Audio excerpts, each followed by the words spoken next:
नमस्कार, मिथिला मंच न्यूज में आपका स्वागत है। मैं हूं मनोज और हम बता दें, दरभंगा की बदलती राजनीति लगातार करवटें ले रही है।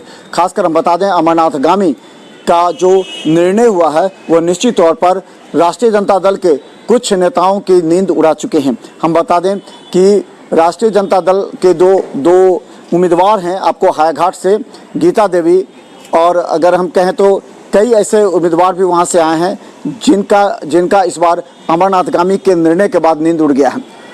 वहीं दूसरी तरफ हम बता दें कि डॉक्टर कुमार गौरव भी हैं जो हायाघाट से महागठबंधन राजद के प्रत्याशी हैं। अगर अमरनाथगामी हायाघाट से चुनाव लड़ते हैं तो उन दोनों प्रत्याशियों की नींद उड़ चुकी है।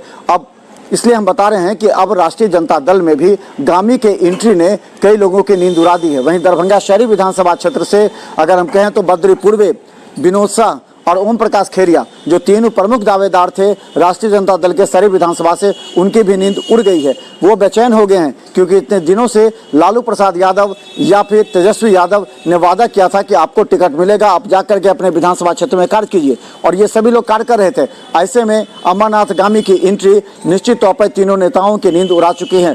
तीनों में खलबली मच गई है। राष्ट्रीय जनता दल के नेता कार्यकर्ता इस बात को भुनाने में लगे हैं कि आखिर जदयू भाजपा के साथ रहने वाले अमरनाथगामी अगर राजद में आते हैं तो उन्हें वोट कैसे मिलेगा। आप अपनी सफलता का चर्चा करते तो अच्छा रहता।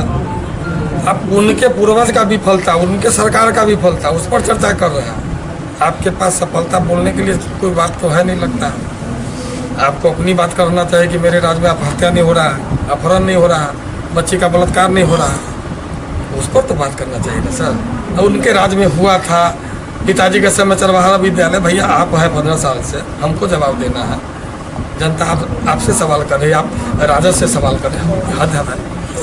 हम तो ऐसा नहीं कर सकते। हम तो भाजपा के होके भी, राजद जदयू के होके भी ऐसा नहीं बोलेंगे भाई। हम अपना बुद्धि बताएंगे।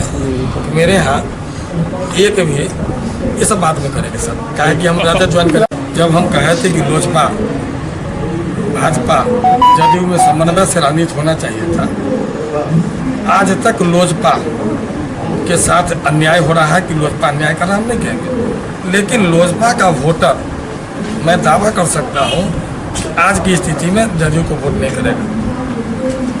निश्चित जितना खटास बढ़ा, भाजपा के वोटर माननीय मुख्यमंत्री में कम विश्वास करता। ऐसा आप लोग के सर्वे में, सोशल मीडिया में दिखा था। कुछ ऐसे चीज़ है जो जमीन तो हिला रहा है।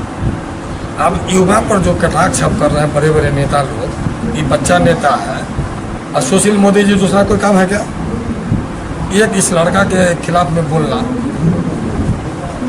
अब ये बिहार का भविष्य है। आप बिहार को बर्बाद किए कि अच्छा किए, अब क्या है सो आप समझ सकते हैं। हम इसलिए हम राजद के प्रवक्ता नहीं हैं, लेकिन स्थिति टक्कर का है।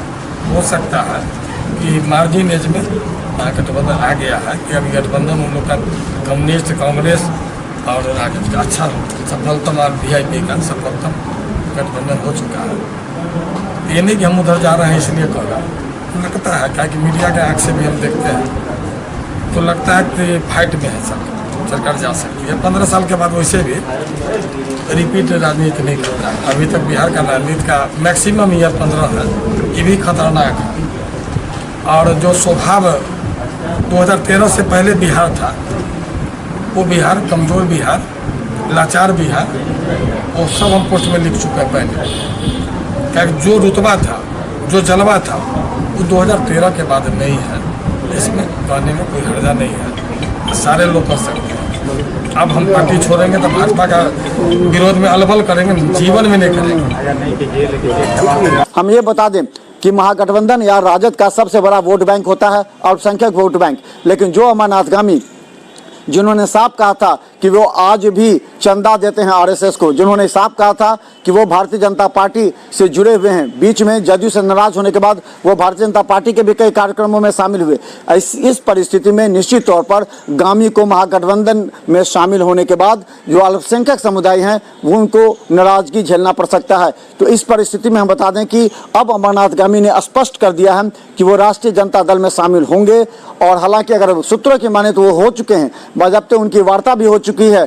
अब केवल इसलिए रुके हुए हैं घोषणा करने से कि वो चाहते हैं कि उन्हें शहरी विधानसभा मिले, लेकिन शहरी विधानसभा सीट मिलती नहीं दिख रही है, इसीलिए वो मंथन में हैं। वो ये कहते हैं कि क्या करें, पेशोपस में हैं, क्योंकि हायाघाट में काम कर चुके हैं 2 टर्म में, तो वहाँ के लोग उन्हें बार बार बुलाते हैं, कहते नहीं आप हायाघाट से लड़िए, राजद से लड़िए, लेकिन हायाघाट से लड़िए। लेकिन फिर उनका बात कहना है कि शहरी विधानसभा क्षेत्र के लोग कहते हैं नहीं, अगर संजय सरावगी को हराना है तो आपके चेहरे को आना जरूरी है। इसीलिए पेशोपस में है अमरनाथ गामी, निर्णय न ले रहे हैं। लेकिन अगर सूत्रों की माने तो अमरनाथ गामी इसी शर्त पर राष्ट्रीय जनता दल में शामिल हो रहे हैं कि उन्हें दरभंगा शहरी विधानसभा से टिकट मिले, और इसके लिए वो दबाव भी डाल चुके हैं। हम बता दें भोला यादव और अब्दुल बारी सिद्दीकी दोनों के संपर्क में रहते हुए वो यहाँ आए हैं। खासकर भोला यादव ने उनकी एंट्री राजद में कराने की बात की है, लेकिन हम बता दें कि भोला यादव पहले से ही ओम प्रकाश खेरिया को शहरी विधानसभा टिकट देने का वादा तक कर चुके हैं। इस परिस्थिति में अगर अमरनाथ गामी चाहते हैं तो एक बड़ा राजनीतिक खेल होगा, और इस राजनीतिक खेल में निश्चित तौर पर अमरनाथ गामी बद्री पूर्वे और ओम प्रकाश खेरिया से आगे निकल जाएंगे। आप अपनी सफलता का चर्चा करते तो अच्छा रहता। आप उनके पूर्वज का विफलता, उनके सरकार का विफलता, उस पर चर्चा कर रहे हैं। आपके पास सफलता बोलने के लिए कोई बात तो है नहीं लगता। आपको अपनी बात करना चाहिए कि मेरे राज्य में हत्या नहीं हो रहा है, अपहरण नहीं हो रहा है, बच्ची का बलात्कार नहीं हो रहा है, उस पर तो बात करना चाहिए ना सर। और उनके राज्य में हुआ था, पिताजी के समय चरवाहा विद्यालय, भैया आप हैं 15 साल से, हमको जवाब देना है। जनता आपसे सवाल कर रही है, आप राजद से सवाल कर रहे हैं, हद है भाई। हम तो ऐसा नहीं कर सकते, हम तो भाजपा के होके भी, राजद जदयू के होके भी ऐसा नहीं बोलेंगे भाई। हम अपना बुद्धि बताएंगे। मेरे यहाँ एक भी ये सब बात में करेंगे सर, क्या कि हम राजद ज्वाइन करें। लेकिन अभी हम बता दें कि हायाघाट को लेकर के भी पेशोपस है। हायाघाट में भी कोई राजद का वैसा उम्मीदवार दिखता नहीं है, इसीलिए या तो हायाघाट सीट कांग्रेस को दिया जाए, अगर कांग्रेस को नहीं मिलती तो राष्ट्रीय जनता दल यहाँ के जो विधायक हैं, जदयू से विधायक थे अमरनाथ गामी, उन्हीं को राजद का टिकट देकर के हायाघाट में संतुष्ट करना पड़ेगा।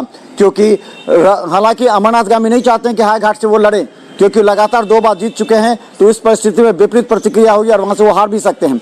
ये जानते हुए वो विधानसभा का शहरी विधानसभा चुन रहे हैं, लेकिन समस्या ये है कि वहाँ से कोई सूत्र बता नहीं रहा कि आखिर अमरनाथ गामी कहाँ से चुनाव लड़ेंगे। लेकिन अमरनाथ गामी अगर सूत्रों की माने तो 60% अब उनका विधानसभा हायाघाट लड़ने की सूचना मिल रही है।